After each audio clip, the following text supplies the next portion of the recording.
Hey guys, welcome to another episode of How Did I Shoot This One? Today, another shot from our Halloween workshop. And this one combines actually some pretty interesting techniques, so make sure you watch it till the end.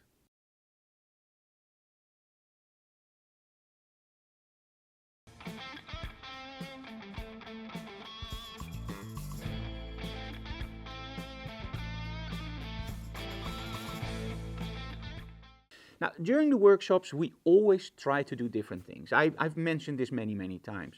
But what is different at one point? I'm teaching workshops for so many years. How do you still create something that's different? Well, in all honesty, that's impossible. But you can always combine stuff that you didn't do before and just make something new. Stuff that you didn't do before, yeah, that's also difficult. So let's talk about storytelling, because that's something you can do different every single time. And the cool thing is, if you are just copying images from a book, you will always end up with the same images. But as soon as you start to realize that the technique is not the most important thing, it's all about the storytelling, you are not afraid to use the same lighting setups over and over again. And you will start to see that if you just move your lights around, change the setting, change the backdrops, change the styling, the story becomes much more important than that lighting setup. I always tell people the lighting setups, make sure that you see the story right. That's about it. But don't you need technique for those lighting setups? Well, of course you need technique, and you need to understand what you're doing. So when we're only working with strobes, we use something called a light meter. An incident light meter, in other words, it meters the light hitting your subject, it gives you the value for your camera, you set up your camera and you're done. But what if we use continuous lighting? Well, continuous lighting builds up over time, so that means that the longer we leave the shutter open, the more of that ambient or continuous lighting builds up and creates that look. Now, there's one thing that you have to realize when you're working with strobes, and that's the so-called X-sync, or, well, maximum sync duration for strobes. For most cameras, this is stuck at 1/125th of a second. Now, of course, I'm not going to go into the discussion. I can work on 1/200, I can work on 160. That's great. In essence, it doesn't really matter. 1/125th in the studio is more than enough. But it also means that if we start to combine light sources, for example, continuous lighting and strobes, that shutter speed becomes really important. Now, in this setup, what we wanted to do, because it's a Halloween workshop, we wanted to create something a little bit inspired by The Wizard of Oz and Wicked. So we have a green witch, Felisa, and we have a large book. And I was just going like, I don't just want to shoot our wizard or our witch with a book. Let's create a little bit of a set. So we collected everything we have in our studio. This is one of those tips where we always go to flea markets and second-hand stores and thrift stores and buy as many junk as you can get, because one day you're actually going to use it. So we have all these little figurines, like a skeleton of a crow, we have a real crow, or a fake crow, of course, and we have this little ball of light. We had all these little Christmas lights and, of course, a candle. The problem is those Christmas lights, they will hardly show up. Those candles, they will hardly show up. So using strobes might not be the only solution. And in this case, we didn't. So we're using a mix of strobes and continuous lighting. First things first, on the side we have two pavo tubes from Nonlight. Those lights are on green, because in this case, although I don't like green in my sets with a witch, I love green in my set. So those two are actually spreading out over the set, creating a little bit of backlighting, but also lighting the backdrop. Now, the backdrop wasn't lit 100% correctly, and I wanted something behind my model also to light up a little bit of her head. So we're also using one of those pavo tubes behind our model aimed straight up. So it lights the backdrop a little bit and it gives some backlight on our model. Now, the front is very dark.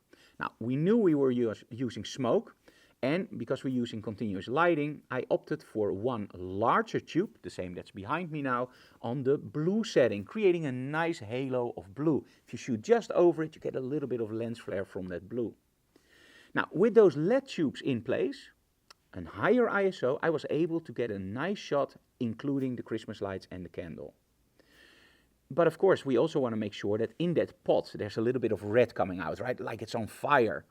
And I'm one of those kinds of photographers that if I can do it on set, and especially because it's a workshop, it's much more of a challenge to do it on set than in Photoshop.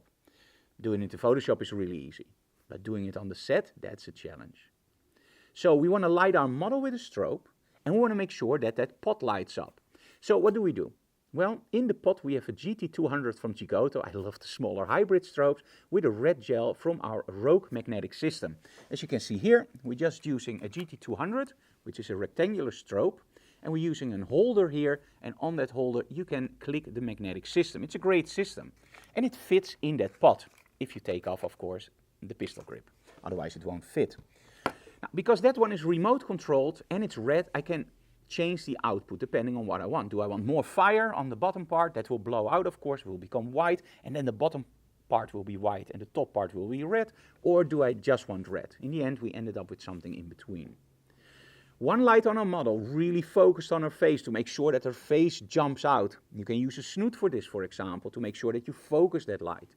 And smoke. Now in this case, the smoke didn't really turn out how I wanted because I made it a little bit too complicated to shoot it in a workshop. I'm pretty sure if I took like half an hour more, I would have nailed the shot. And it's a little bit frustrating during workshops. So what went wrong? Let me first say it didn't really went wrong because I love the output.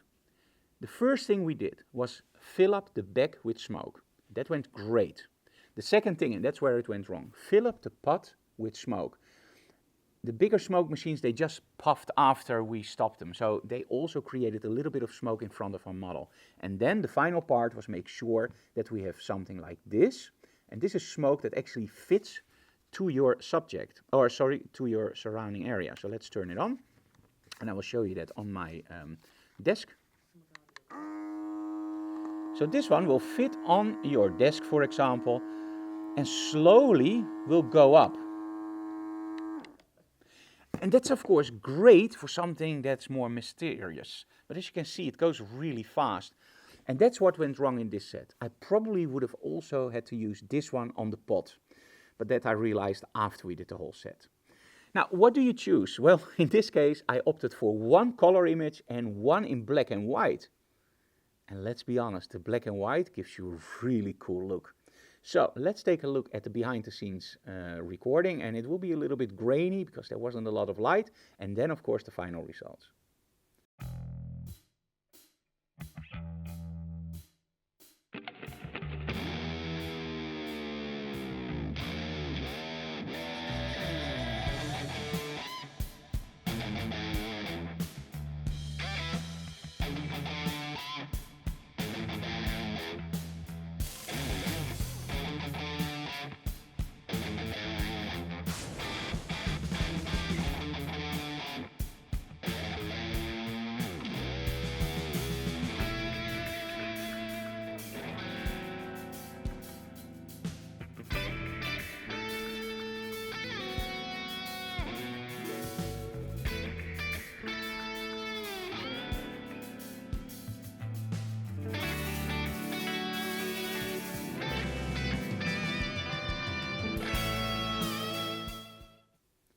Well, I hope our witch didn't scare you as much as it did me.